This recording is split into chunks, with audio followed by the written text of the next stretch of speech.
These being the words of Marcus Tullius Cicero. Cicero is considered by many to be possibly the greatest orator of the Roman Republic, and a man whose way with words sadly drastically outstripped his ability to follow them up with appropriate actions. He was a key figure in what would retroactively come to be seen as the dying days of the Republic, and would remain so until his death under the orders of Mark Antony, with whom he had a somewhat rocky relationship. One of his most famous speeches, and the subject of this little video, is the condemnation before the Senate of one Lucius Sergius Catiline, a fellow senator and mastermind of a conspiracy to murder much of the Senate and conduct a coup in Italy. Cicero, as consul at the time, had to make a very clear example of the man and condemn him in the strongest possible means. This led to one of Cicero's most famous and effective speeches before the Senate. Rhetorical techniques are noticeable within this speech from the very opening of it. Cicero begins, "When, O Catiline, do you mean to cease abusing our patience? How long is that madness of yours still to mock us? When is there to be an end of that unbridled audacity of yours swaggering about as it does now?" In fact, the first section is made up entirely of rhetorical questions. He is also very quick to notice a clear separation between Senate and the people on one side and Catiline on the other. This is a very important method by which he is able to make Catiline appear to be an enemy of the people and the state. He is also very quick to shame the Senate into action. "And we, gallant men that we are, think that we are doing our duty to the Republic if we keep out of the way of his frenzied attacks." He then goes on quickly to establish historical precedents for the execution of such people, including the death of the noted reformer Tiberius Gracchus. In combination with this, he is also creating an almost sacrosanct nature of the patrician class of Rome and of Rome itself. The rhetorical questions that appear throughout this speech are given added weight by the fact that Catiline is in fact in the Senate with Cicero at the time, and Cicero is speaking directly to him. Cicero also uses examples of personal attacks against him as a sign of him defending the Republic. "Can you deny that on that very day you were so hemmed in by my guards and my vigilance that you were unable to stir one finger against the Republic? You are summoning to destruction and devastation the temples of the immortal gods, the houses of the city, the lives of all the citizens, in short, all Italy."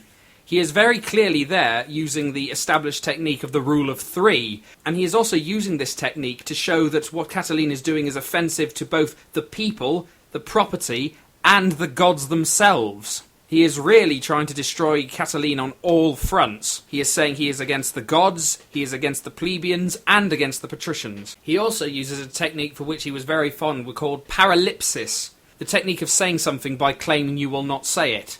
"What, when lately by the death of your former wife you have made your house empty and ready for a new bridal, did you not even add another incredible wickedness to this wickedness? But I pass that over, and willingly allow it to be buried in silence." Yet again, Cicero's self-aggrandizement can be seen in his attacks on Catiline. "On my honour, if my slaves feared me as all your fellow citizens fear you, I should think I must leave my house. Do you not think you should leave the city?" He is very clearly trying to draw himself as the opposite of Catiline, and putting himself in the position of moral superiority. He even manages to turn the concept of a country against him.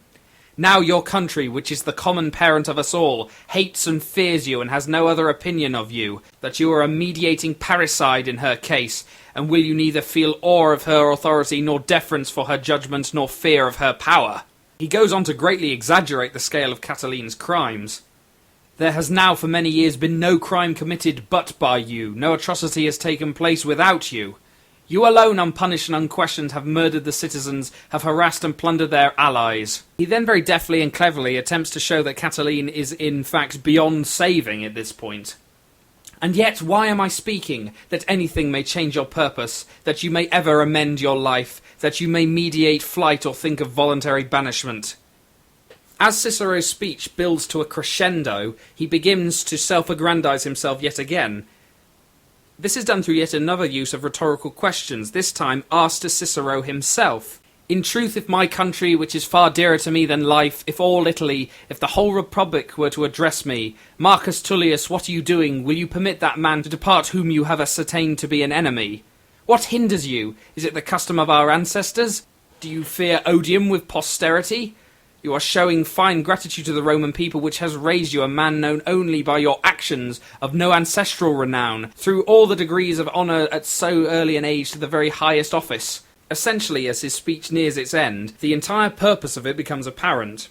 He has spent the entire time essentially arguing for the execution of Catiline, but then by the end says, "If, O conscript fathers, I thought it best that Catiline should be punished with death, I would not have given the space of 1 hour to this gladiator to live in." He essentially says that Catiline should be put to death, but he will not do it, thereby both demeaning Catiline and, once again, placing himself in a position of moral authority.